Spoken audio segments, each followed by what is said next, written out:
नियारा ढंगरे नूतन वर्ष को स्वागत कले मंत्री। आदिवासी पल्ले नुआ वर्ष को स्वागत करने सेमानक सह समय बिताइबारे आनंद थाए बोली मंत्री रणेंद्र प्रताप स्वाई कहते। तेबे राजनीति रे पाद थापिबा दिनठरू 50 वर्ष धरी नूतन वर्ष को नियारा ढंगरे पालन करि आछन्ती आठगड़ विधायक तथा कृषि मंत्री रणेंद्र प्रताप स्वाई। आठगड़ निर्वाचन मंडली अंतर्गत कोचिला नुआ गाँवर आदिवासी पल्ली रे रात्रि जापन करने सहित राति तमाम गाँवर कुनी कुनी पिलामानंकु नेई विभिन्न प्रतियोगिता भी करथिले। परे परे पल्लीर पुरुष और महिला मानक सुख दुख विषय बुझिबा सह विभिन्न समस्या संपर्क में पचारि बुझिथिले। एहा सह संध्यारे गोबरा पंचायत रे आदिवासी पल्लीर लोकमानंकु मिठा खुआइबा सहित शीत वस्त्र बंटन करथिले। कहबे 30 वर्ष धरी आदिवासी पल्ली रे आपण गोटे नुआ वर्ष पालन करथि पछर महत्व कोन नै 30 वर्ष नुए जेबेठारु राजनीति रे अछि 50 वर्ष जेबेठारु सक्रिय राजनीति रे रहिली हमर गुरु विश्वनाथ पंडित सहित कटकर सब हाड़ी बस्ती रे रहउथिली। जेते जेबेठु एमएलए हेली सेबेठारु हरिजन बस्ती रे आदिवासी पल्ली रे पाली करिकिना मु रहे। दुईटी तीनोटी जाक आमर पंचायत समिति अंडर रे जोठी जोठी थाए जोठी इनविटेशन आसे से जाए। मूल कथा है गोटे परिवार रे 5 भाई अच्छा 3 भाई जदि भोकिला शोबे आ 2 भाई जन भल सुस्थ रे तेबे से परिवार ठीक भाव चलो ना। तेणु आमर सामाजिक सीढ़ी सबुठ तले जो लोकटी अच्छी शेष लोकटी कथा गांधीजी कही। तेणु से शेष लोकटी जितेबाला वंचितकरण शिकार हुए शिक्षारू वंचित स्वास्थ्य सेवारू वंचित गमनागमन वंचित बिजली पानी सड़करू वंचित एवं सर्वोपरि सम्मान वंचित जिते हो जाए सी मनीष हुए ना से गोलाम हो जाए से गोलामी परिणत हो जाए से गोलामी बाहर करने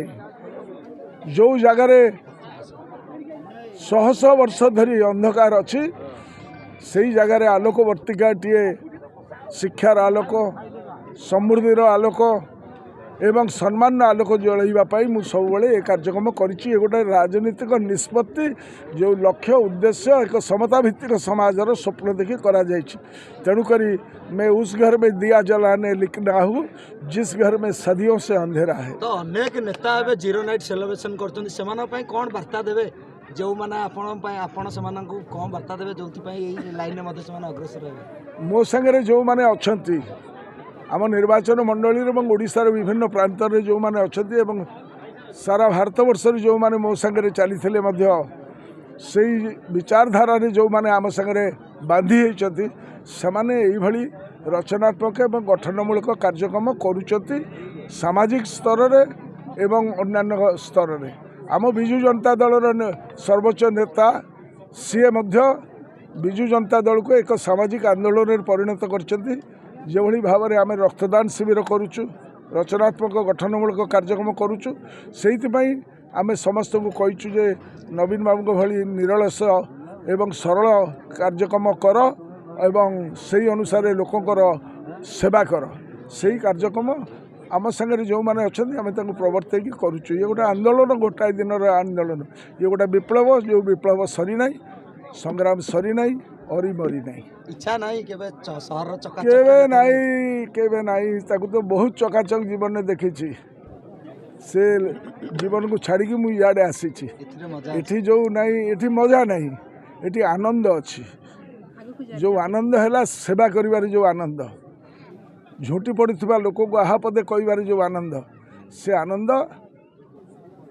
गोटे प्रकृत में माने जी एक्सपीरियंस कर से जानी ये चालू मला जाके बंची थी जाए लड़ू थी ये संग्राम सर ना एक मुझे सब मो गंजी भी लिखिकी पिला नहीं बुलती ना। आठगड़ू मिनती प्रतिहारी रिपोर्ट न्यूज 8 ओडिया।